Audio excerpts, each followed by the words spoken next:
જય શ્રી કૃષ્ણ. રાધે રાધે. મારી યુટ્યુબ ચેનલમાં તમારું હાર્દિક સ્વાગત છે. પ્રિય ભક્તો, આજે અમે તમને એક એવી કથા સંભળાવી રહ્યા છીએ જેને સાંભળીને તમારા જીવનમાં સુખ શાંતિ બની રહેશે. તો ચાલો કથા શરૂ કરીએ. ભગવાન શિવ માતા પાર્વતીને કહે છે કે કર્મ સારા હોય તો એકને એક દિવસે તેનું સારું ફળ અવશ્ય મળે છે. ત્યારે માતા પાર્વતી કહે છે, હે પ્રાણનાથ, કૃપા કરીને મને વિગતવાર કહો. તો ભગવાન શિવ કહે છે, હે પ્રિય, હું તમને એક કથા કહીશ. તમે તેને ધ્યાનથી સાંભળજો. જો તમે આ કથા સાંભળી રહ્યા છો તો તેને સંપૂર્ણ રીતે સાંભળો. આ કથાને અડધી અધૂરી છોડવાની ભૂલ ના કરો, કારણ કે આ પવિત્ર કથાને સંપૂર્ણ રીતે સાંભળવાથી તમને ઈચ્છિત ફળ મળશે. તેથી આ કથાને સંપૂર્ણપણે સાંભળો. જો તમે શિવભક્ત છો તો ભોલેનાથનો અનાદર ન કરો. તો ચાલો કથા શરૂ કરીએ. એક સમયની વાત છે. એક દિવસ પ્રીતનગરના રાજા સોનભદ્ર શિકાર કરવા માટે જંગલમાં ગયા. તેઓ જંગલમાં શિકાર કરતાં કરતાં ખૂબ જ આગળ નીકળી ગયા હતા. અચાનક હવામાન ખરાબ થઈ ગયું. તોફાનને કારણે કાંઈ દેખાતું પણ નહોતું. રાજાના બધા સૈનિકો અને તેના સાથીઓ વિખૂટા પડી ગયા હતા. જેમ જેમ દિવસ પસાર થતો ગયો તેમ તેમ રાજાને પાછા ફરવાની ચિંતા થવા લાગી. પરંતુ રાજા રસ્તો ભૂલી ગયા હતા. હવે આ સ્થિતિમાં રાજા પાછા જઈ શકે તેમ ન હતા. જંગલ જંગલી પ્રાણીઓથી ભરેલું હતું. હવે મજબૂરીમાં રાજાએ જંગલમાં જ રાત વિતાવી પડે એમ હતી. તેથી તેમણે સલામત જગ્યા શોધવાનું શરૂ કર્યું અને ચાલતા ચાલતા તેણે એક જગ્યાએ ધુમાડો નીકળતો જોયો. આગળ જતાં રાજાએ જોયું કે આગળ એક ઝૂંપડું હતું. નેકદિલના રાજાએ ઝૂંપડીનો દરવાજો ખખડાવ્યો અને કહ્યું, હું એક મુસાફર છું. બહારનું હવામાન ખૂબ જ ખરાબ થઈ ગયું છે અને મને જંગલી પ્રાણીઓથી રક્ષણ માટે આશ્રયની જરૂર છે. તે જ સમયે ઝૂંપડીનો દરવાજો ખુલ્યો અને એક વૃદ્ધ માણસ બહાર આવ્યો અને રાજાને ખૂબ આદર સાથે અંદર લઈ ગયો. વૃદ્ધ માણસને એક યુવાન અને સુંદર પુત્રી હતી.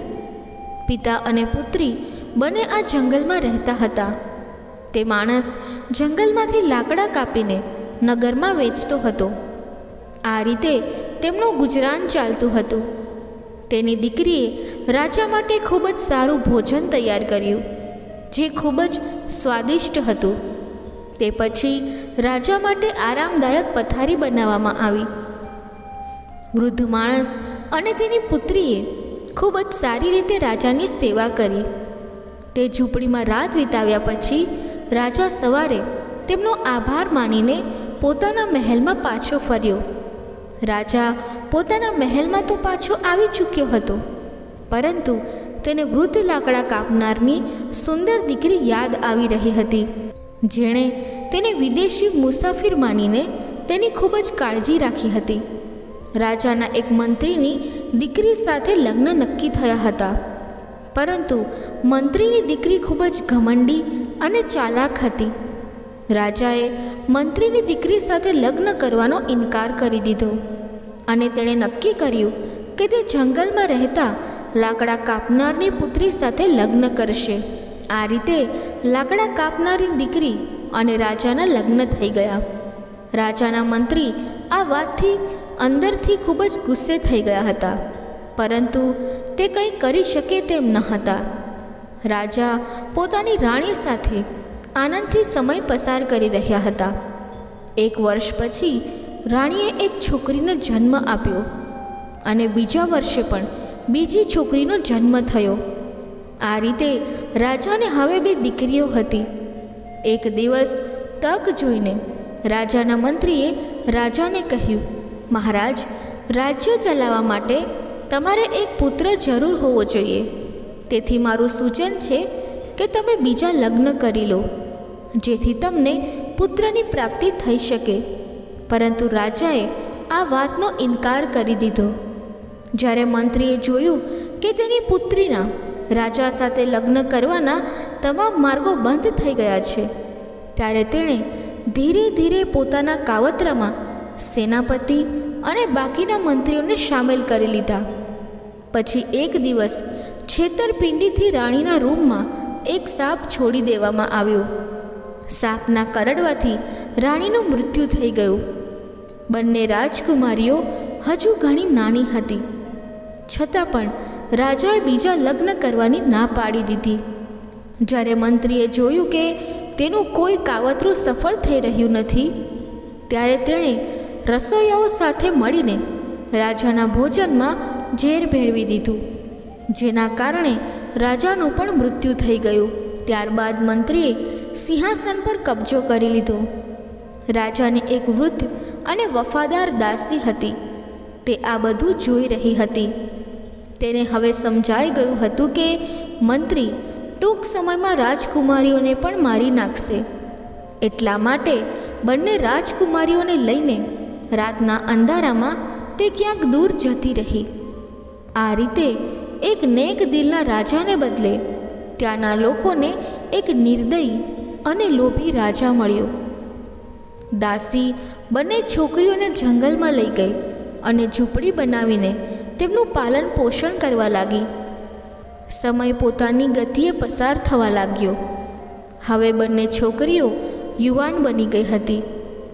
આ સમય દરમિયાન એક દિવસ દાસી ખૂબ જ બીમાર થઈ ગઈ અને જ્યારે દાસીએ તેનું મૃત્યુ નજીક જોયું, ત્યારે તેણે બંને છોકરીઓને પોતાની પાસે બોલાવી અને તેમને કહ્યું કે તેઓ ખરેખર રાજકુમારીઓ છે અને રાજકુમારીઓને તેમના માતા પિતાનું શું થયું તે પણ જણાવ્યું.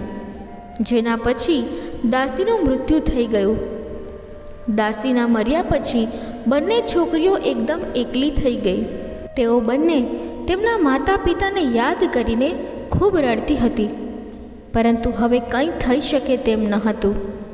આવી રીતે સમય પસાર થતો ગયો. એક દિવસની વાત છે. એક રાજકુમાર જંગલમાં શિકાર કરવા માટે આવ્યો. રાજકુમારનો એક મિત્ર પણ તેની સાથે હતો. તે મિત્ર મંત્રીનો પુત્ર હતો. રાજકુમારે જંગલમાં 2 તીરનો શિકાર કર્યો અને પછી પોતાના મિત્રને તેમનું માંસ રાંધવાનું કહ્યું. રાજકુમાર પોતે ઝાડ નીચે આરામ કરવા લાગ્યો. મંત્રીના દીકરાએ આગ લગાવીને તીરોનું માંસ રાંધવાનું શરૂ કર્યું. ત્યારે જ તેની આંખો તેની સામે રહેલી એક ઝૂંપડી પર પડી, જ્યાં એક ખૂબ જ સુંદર છોકરી ઊભી હતી અને તે મંત્રીના પુત્રને ખૂબ જ આશ્ચર્યથી જોઈ રહી હતી. જ્યારે મંત્રીના પુત્રએ તેને જોઈ ત્યારે તે પણ હેરાન થઈ ગયો કે આ વીરાન જંગલમાં આ સુંદર છોકરી ક્યાંથી આવી. મંત્રીનો પુત્ર છોકરી પાસે ગયો અને તેને પોતાના વિશેની બધી માહિતી આપી. જ્યારે બંને વાતો કરતા હતા તે સમયે તેને કંઈક બળવાની ગંધ આવી. મંત્રીનો પુત્ર દોડીને પાછો ગયો તો તેણે જોયું કે તે જે માંસ રાંધી રહ્યો હતો તે બળી ગયું હતું. હવે તે ખૂબ જ પરેશાન હતો. ત્યારે તે છોકરીએ કહ્યું કે મને આ તીતર રાંધવા દો. પછી તેણે મંત્રીના દીકરાને માંસ પકાવીને આપ્યું. રાજકુમાર કે જે લાંબા સમયથી રાહ જોઈ રહ્યો હતો તે વિચારી રહ્યો હતો કે મારા મિત્રને આટલો સમય કેમ લાગ્યો. પહેલાં તો તેણે આટલો સમય ક્યારેય લીધો ન હતો. જ્યારે મંત્રીનો પુત્ર રાંધેલું માંસ લઈને પાછો આવ્યો ત્યારે રાજકુમારે તે માંસ ખાધું. ત્યારે તે ખૂબ જ ખુશ થઈ ગયો અને મંત્રીના દીકરાને પૂછ્યું કે તમે આજે આટલું સ્વાદિષ્ટ માંસ કેવી રીતે બનાવ્યું? આજથી પહેલાં તો તમારા હાથમાં આટલો સ્વાદ નહોતો. ત્યારે મંત્રીના દીકરાએ કહ્યું કે અહીંથી થોડા અંતરે એક ઝૂંપડી છે જ્યાં એક સુંદર છોકરી રહે છે. તે છોકરીએ આ માંસ રાંધ્યું છે. આ બાજુ જ્યારે નાની રાજકુમારી જે પોતાના કપડાં ધોવા માટે નદી પાસે ગઈ હતી તે ઝૂંપડીમાં પાછી આવી. ત્યારે મોટી રાજકુમારીએ તેને મંત્રીના દીકરાની આખી વાત કહી. પછી નાની બહેને મોટી બહેનને કહ્યું, તમે જોજો, કે તે હવે રાજકુમાર સાથે પાછો આવશે અને તમે એટલા સુંદર છો કે રાજકુમાર તમને પસંદ કરી લેશે. તમે રાજકુમાર સાથે જતા રહેજો અને તેની સાથે લગ્ન કરી લેજો, પણ તેને મારા વિશે કંઈ ન જણાવશો. મોટી રાજકુમારે આ સાંભળીને કહ્યું કે હું તમને છોડીને ક્યાંય નહીં જાઉં. ત્યારે નાની રાજકુમારીએ તેને સમજાવ્યું, જુઓ બહેન, હું પણ તમારી પાછળ આવીશ, પણ આપણો સંબંધ હવે આ દુનિયાની સામે ન આવવો જોઈએ. આમ કહેતા તે ઝૂંપડીની બહાર જતી રહી અને જ્યારે તે ઝૂંપડીમાં પાછી આવી ત્યારે તેની પાસે ખૂબ જ નાના સફેદ ફૂલો હતા, જે તેણે તેની મોટી બહેનને આપતા કહ્યું, હે બહેન, જ્યારે રાજકુમાર તમને લઈ જશે ત્યારે તમે એક પછી એક ફૂલ નાખતા જજો, જેથી આ ફૂલનો પીછો કરીને હું તમારા સુધી પહોંચી જઈશ. બધું સમજાવ્યા બાદ નાની બહેન ઝૂંપડીમાંથી બહાર આવી અને એક ઝાડ પાછળ છુપાઈ ગઈ. થોડા સમય પછી રાજકુમાર મંત્રીના પુત્ર સાથે ત્યાં આવ્યો. જેવી જ તેની નજર મોટી રાજકુમારી પર પડી, તે તેના પ્રેમમાં પડી ગયો. રાજકુમારે પૂછ્યું કે તમે આ જંગલમાં કેમ એકલા રહો છો? ત્યારે રાજકુમારીએ તેની નાની બહેને જે સમજાવ્યું હતું તે પ્રમાણે કહેવાનું શરૂ કર્યું કે હું અહીં મારા માતા પિતા સાથે રહેતી હતી. મારા પિતા લાકડા કાપનાર હતા. ઘણા વર્ષો પહેલાં મારી માતાનું અવસાન થયું હતું અને અમે જંગલમાંથી લાકડા કાપીને વેચીને ગુજરાન ચલાવતા હતા. કેટલાક સમય પહેલાં મારા પિતાનું પણ મૃત્યુ થઈ ગયું. હવે આ દુનિયામાં મારું કોઈ નથી, તેથી હું એકલી જ અહીં રહું છું. જ્યારે રાજકુમારે આ સાંભળ્યું ત્યારે તેણે તરત જ રાજકુમારી સામે લગ્નનો પ્રસ્તાવ મૂક્યો અને તેની સાથે આવવાનું કહ્યું. રાજકુમારી તેની સાથે જવા સંમત થઈ ગઈ. જતી વખતે રાજકુમારીએ સફેદ ફૂલોવાળી ટોપલી ઉપાડી લીધી. રાજકુમારે તેને પોતાના ઘોડા ઉપર પોતાની સાથે બેસાડી દીધી અને તેઓ જવા લાગ્યા. મોટી બહેન રસ્તામાં એક પછી એક સફેદ ફૂલ નીચે પાડી રહી હતી. બીજી તરફ નાની રાજકુમારી ઝાડ પાછળથી બહાર આવી અને તે સફેદ ફૂલોને અનુસરવા લાગી. રાજકુમાર સીધો મોટી બહેન સાથે મહેલમાં ગયો. તે તેને તેના માતા પિતા પાસે લઈ ગયો અને તેમને કહ્યું કે તે આ છોકરીને પ્રેમ કરે છે અને તેની સાથે બીજા લગ્ન કરવા માંગે છે. વાસ્તવમાં રાજકુમારની પહેલાં એક પત્ની હતી, પરંતુ તે ખૂબ જ ઘમંડી હતી. તેની માતા પણ તેની સાથે મહેલમાં રહેતી હતી. રાજકુમારની પહેલી પત્ની હજુ સુધી રાજકુમારને કોઈ સંતાન આપી શકી ન હતી. જ્યારે બંનેને ખબર પડી કે રાજકુમાર ફરીથી લગ્ન કરવા જઈ રહ્યો છે ત્યારે તેઓ ખૂબ જ ગુસ્સે થઈ ગઈ. પરંતુ તેઓ બંને જાણતી હતી કે રાજકુમાર જે નક્કી કરે છે તે કરીને જ રહે છે. તેથી જ તેણે લગ્ન માટે બનાવટી ખુશી કરી અને કહ્યું કે કેટલી ખુશીની વાત છે કે રાજકુમાર ફરી એકવાર પરણશે અને અમે તો સૌતન નહીં પરંતુ બહેનોની જેમ રહીશું. જ્યારે રાજકુમારની પહેલી પત્નીએ લગ્ન સામે વાંધો ના ઉઠાવ્યો તો બીજા બધા પણ સંમત થઈ ગયા. બીજી તરફ નાની બહેન ફૂલોનો પીછો કરીને નગરમાં આવી ગઈ હતી. નાની બહેને એક વૃદ્ધ મહિલાને પૂછ્યું કે શું વાત છે માજી, સર્વત્ર આનંદ છે? પછી વૃદ્ધ માતાજીએ કહ્યું કે અમારા રાજકુમારને જંગલમાંથી એક ખૂબ જ સુંદર છોકરી મળી છે અને રાજકુમાર તેની સાથે લગ્ન કરવાના છે. તેથી આખું શહેર ઉજવણી કરી રહ્યું છે. પછી નાની બહેને વૃદ્ધ મહિલાને પૂછ્યું, માજી, શું મને અહીં કોઈ કામ મળી શકે? હું એક ગામમાંથી આવું છું અને મારા માતા પિતા પણ નથી. વૃદ્ધ મહિલા કહેવા લાગી કે તેને કામ મળી શકે છે, કારણ કે આજકાલ મહેલમાં ઘણું કામ છે. વૃદ્ધ મહિલાને એક પુત્રી હતી જે થોડા દિવસો પહેલાં બીમારીને કારણે મૃત્યુ પામી હતી.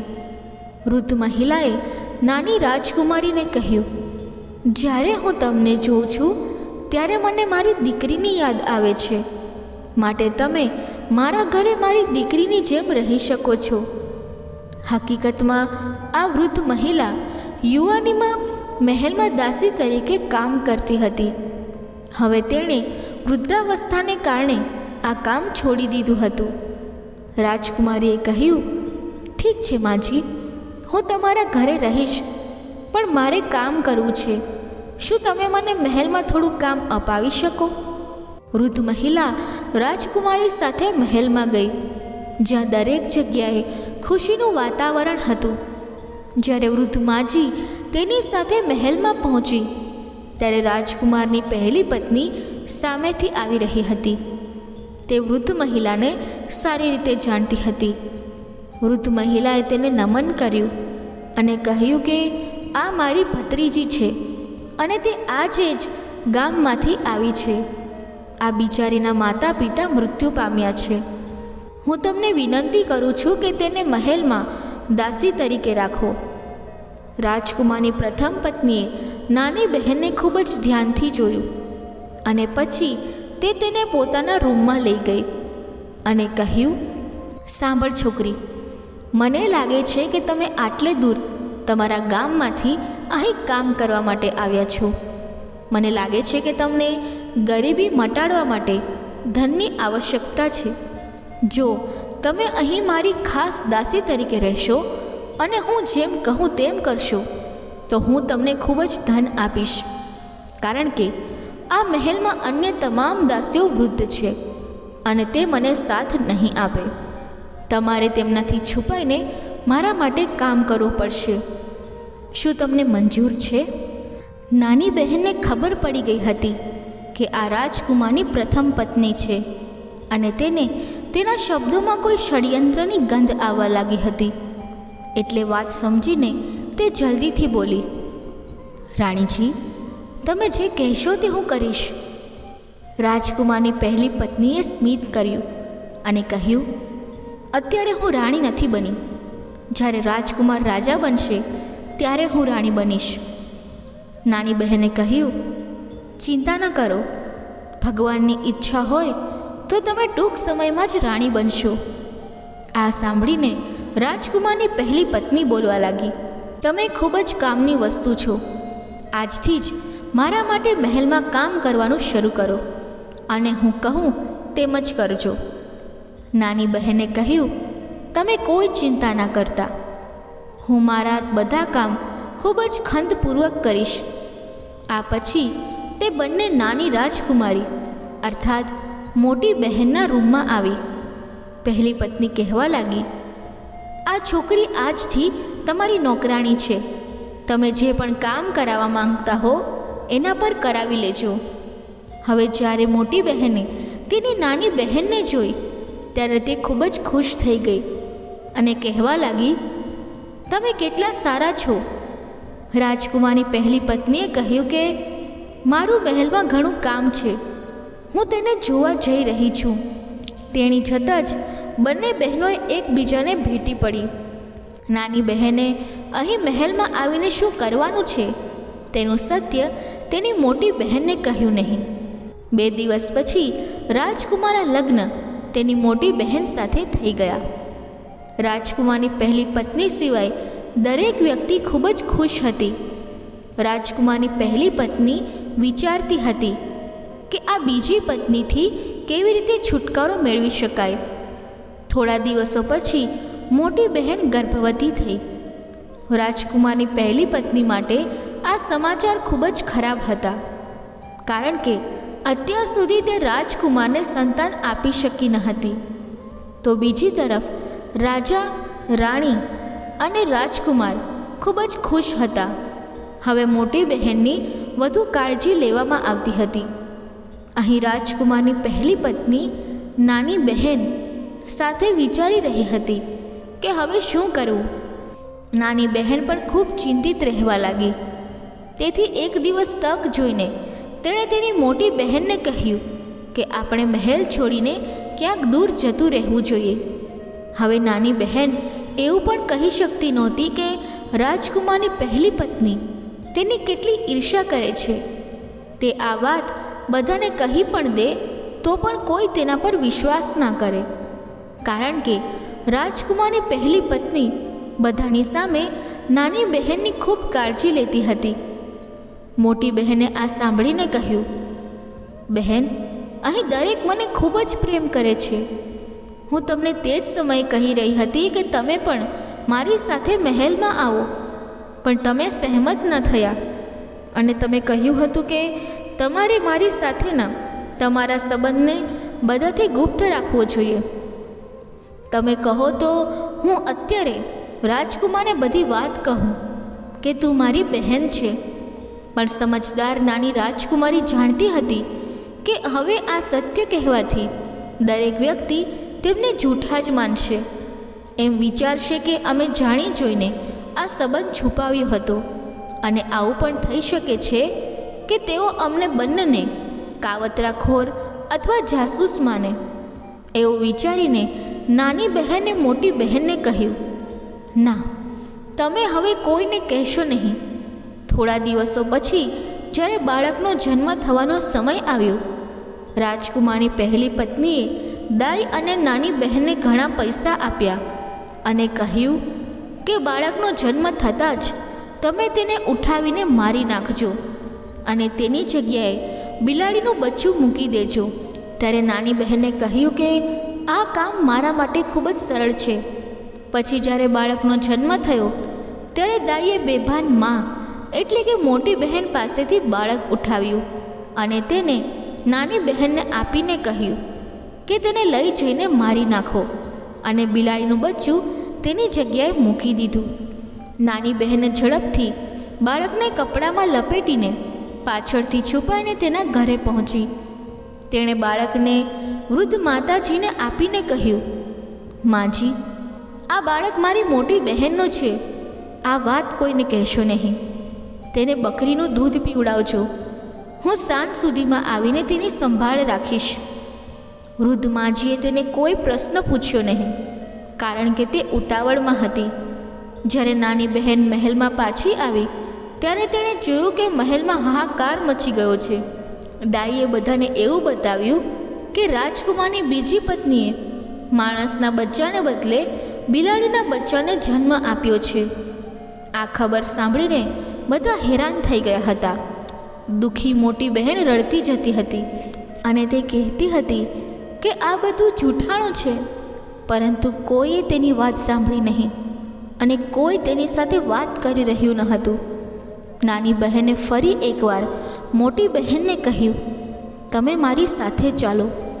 આપણે આ મહેલ છોડી દઈશું અને પોતાની દુનિયા બનાવીશું. પરંતુ તે સંમત ન થઈ અને કહ્યું કે તે રાજકુમારને ખૂબ જ પ્રેમ કરે છે, તેથી તે રાજકુમારને છોડશે નહીં અને ક્યાંય જશે નહીં. નાની બહેન રડતી રડતી પોતાના ઘરે પાછી આવી અને વૃદ્ધ માજીને આખી વાત જણાવી. તેના પર માજીએ કહ્યું કે જે થવાનું હતું તે થઈ ગયું. આપણે આ બાળકને સાથે મળીને પાડીશું અને જ્યારે સમય આવશે ત્યારે ભગવાનની ઈચ્છાથી બધું બરાબર થઈ જશે. થોડા સમય પછી રાજાની તબિયત બગડી અને તે મૃત્યુ પામ્યો. હવે રાજકુમારનું રાજતિલક કરવામાં આવ્યું અને તેને રાજા બનાવવામાં આવ્યો. હવે રાજકુમાર અને તેની બે રાણીઓએ રાજ્યની તમામ જવાબદારીઓ સંભાળી લીધી. ફરી એકવાર મોટી બહેન ગર્ભવતી થઈ. આ વખતે પણ મોટી રાણીએ નાની બહેનને ઘણું ઇનામ આપ્યું અને કહ્યું કે આ વખતે તમારે બાળકના જન્મ સમયે તેના સ્થાને કૂતરાનું બચ્ચું મૂકી દેવાનું છે. આ સાંભળીને નાની બહેને કહ્યું, મોટી રાણી, આ વખતે આવું ના કરો, કારણ કે તમને પણ કોઈ સંતાન નથી અને રાજાને પણ વારસદારની જરૂર પડશે. મોટી રાણી ગુસ્સે થઈ ગઈ અને કહ્યું, જો તમે આ કામ ન કરવા માંગતા હોય તો ન કરો. હું આ કામ કોઈ બીજા દ્વારા કરાવી લઈશ. તેના પર નાની બહેન તરત જ બોલી, અરે નહીં રાણીજી, હું તો માત્ર મજાક કરી રહી હતી. નાની બહેને ફરી એકવાર તેની મોટી બહેનને સમજાવવાનું શરૂ કર્યું કે ચાલો અહીંથી ભાગી જઈએ, પણ મોટી બહેને કહ્યું કે હવે હું એક રાણી છું અને મને લાગે છે કે તમે મારાથી બળી રહ્યા છો. નાની બહેન તેની મોટી બહેનની આ વાતથી ભાંગી પડી અને ખૂબ જ દુઃખી થઈ ગઈ. જ્યારે બાળકના જન્મનો સમય આવ્યો ત્યારે ફરી એકવાર નાની બહેને બેભાન માતા પાસેથી બાળકને ઉપાડ્યું અને દાઈએ તેની જગ્યાએ એક કૂતરાનું બચ્ચું મૂકી દીધું. નાની બહેન પહેલાંની જેમ જ પાછળના દરવાજાથી બાળકને લઈને તેના ઘરે આવી. બાળકને વૃદ્ધ માજીને સોંપી દીધું અને તરત જ મહેલમાં પાછી ફરી. મહેલમાં પહોંચીને તેણે જોયું કે ફરી એકવાર હોબાળો મચી ગયો છે. મોટી રાણીએ કહ્યું, મને નથી લાગતું કે આ કોઈ સ્ત્રી છે. પહેલીવાર તેણે બિલાડીના બચ્ચાને જન્મ આપ્યો હતો અને બીજી વખત કૂતરાને જન્મ આપ્યો છે. હું કહું છું કે તેને જેલમાં નાખી દેવી જોઈએ, નહીં તો આવતા વર્ષે ખબર નહીં કે તે કોને જન્મ આપશે. રાજા પણ હવે આ બધી બાબતોથી પરેશાન થઈ ગયો હતો. તેણે તેના મિત્રને બોલાવ્યો કે જે હવે તેના પિતાના સ્થાને મંત્રી બન્યો હતો.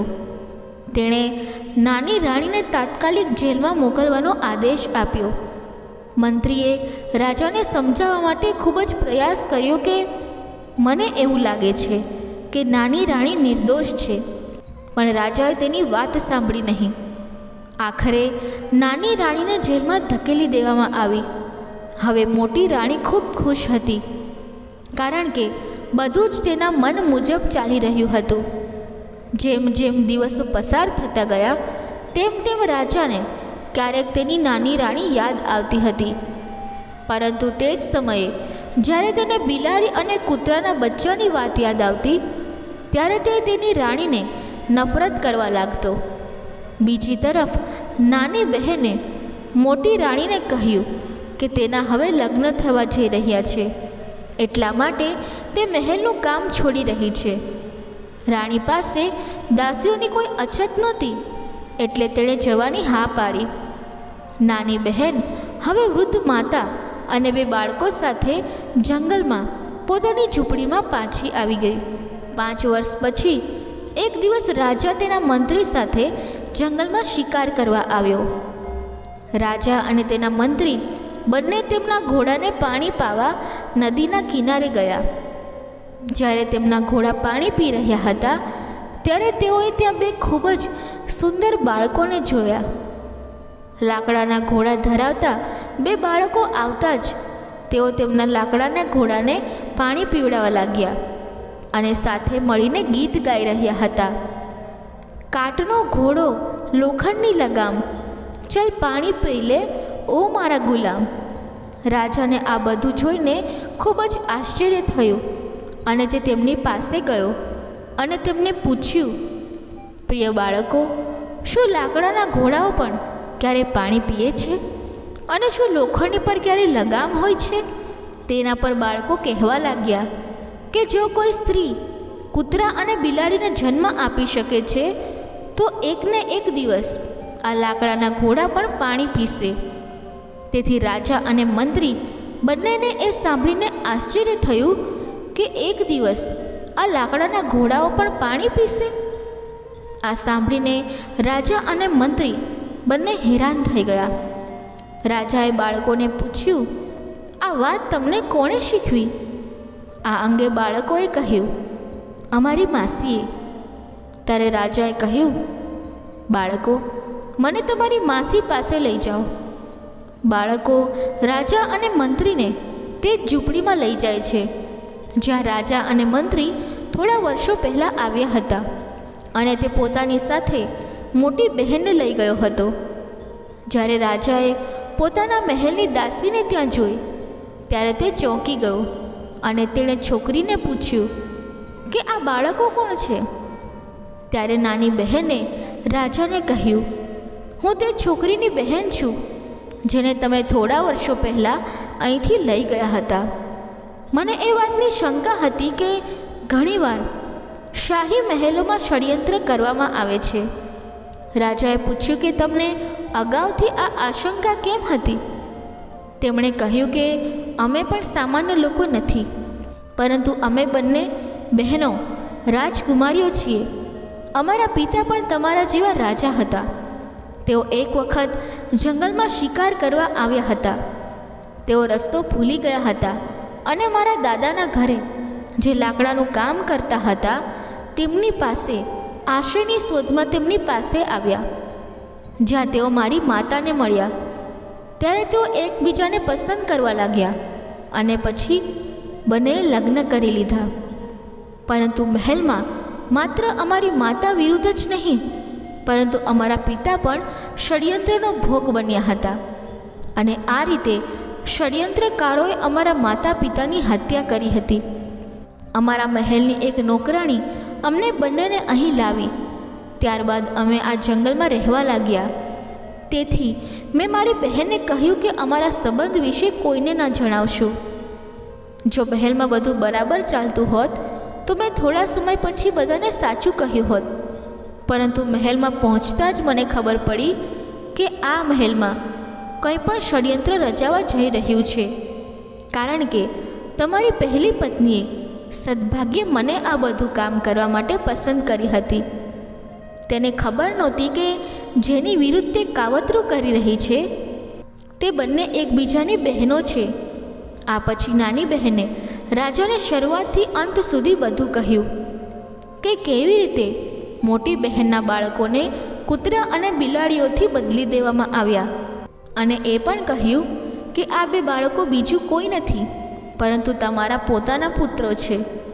આ સાંભળી રાજા બંને પુત્રોને ભેટી પડ્યા અને બધાની આંખોમાં આંસુ વહેવા લાગ્યા. સમગ્ર સત્ય જાણ્યા પછી રાજા ખૂબ જ ગુસ્સે થયો અને કહ્યું તે હવે મોટી રાણીને નહીં છોડે. પરંતુ નાની બહેને તેને રોક્યો અને કહ્યું તે નાની રાણીની ગુનેગાર છે. પહેલાં તમે નાની રાણીને જેલમાંથી બહાર કાઢો અને પછી સજા આપવાનો અધિકાર નાની રાણીને આપો.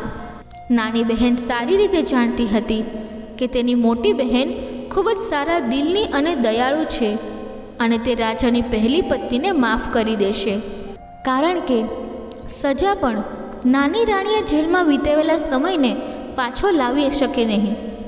રાજાએ પોતાના બે બાળકોને ઘોડા ઉપર બેસાડ્યા અને પછી રાજાએ મંત્રીને રાજકુમારીને ઘોડા પર બેસાડવા આદેશ આપ્યો, કારણ કે રાજાને ખબર પડી ગઈ હતી કે મંત્રીની આંખોમાં નાની રાજકુમારી પ્રત્યેનો પ્રેમ દેખાઈ રહ્યો હતો.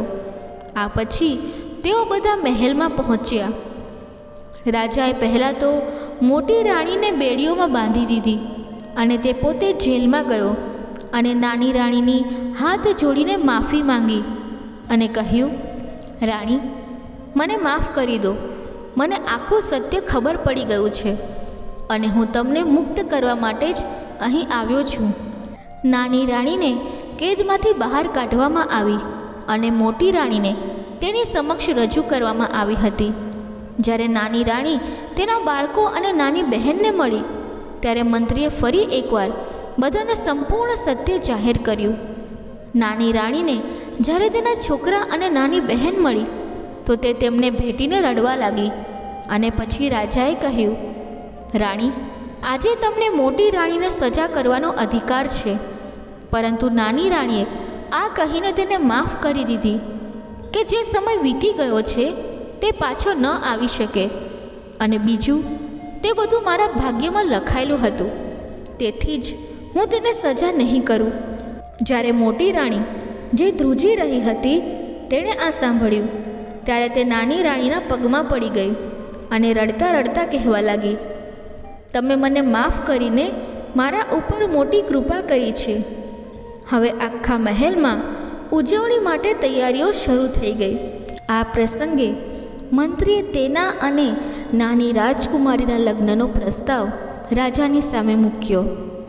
રાજાએ નાની રાજકુમારી તરફ સ્મિત સાથે જોયું. નાની રાજકુમારીએ શરમાતા નજર નીચી કરી લીધી. થોડા દિવસો પછી મંત્રી અને નાની રાજકુમારીના લગ્ન ખૂબ જ ધામધૂમથી થયા. ત્યારબાદ રાજા અને મંત્રીએ મળીને મોટું લશ્કર તૈયાર કરીને રાજકુમારીના પિતાના રાજ્ય પર આક્રમણ કર્યું અને જીતી લીધું. રાજા અને મંત્રીએ તે રાજ્યના મંત્રી જેણે રાજ્ય પડાવી લીધું હતું તેને આંધળો કરીને જેલમાં નાખી દીધો અને રાજાએ પોતાના મિત્ર મંત્રી પુત્રને ત્યાંનો રાજા બનાવી દીધો. આ પછી તે બધાએ સુખી જીવન જીવવાનું શરૂ કર્યું. મિત્રો, આ વાર્તા તમને કેવી લાગી એ કમેન્ટ બોક્સમાં જરૂરથી જણાવજો. મિત્રો, વાર્તા બોલતી વખતે જો મારાથી કોઈ ભૂલ થઈ હોય તો હું ક્ષમા માગું છું અને આશા રાખું છું કે તમને આ વાર્તા પસંદ આવી હશે. જો તમને આ વાર્તા પસંદ આવી હોય તો વિડીયોને લાઈક કરી ચેનલને સબસ્ક્રાઈબ જરૂરથી કરી લેજો અને કમેન્ટ બોક્સમાં જય શ્રી કૃષ્ણ જરૂરથી લખજો. ધન્યવાદ. જય શ્રી કૃષ્ણ. રાધે રાધે.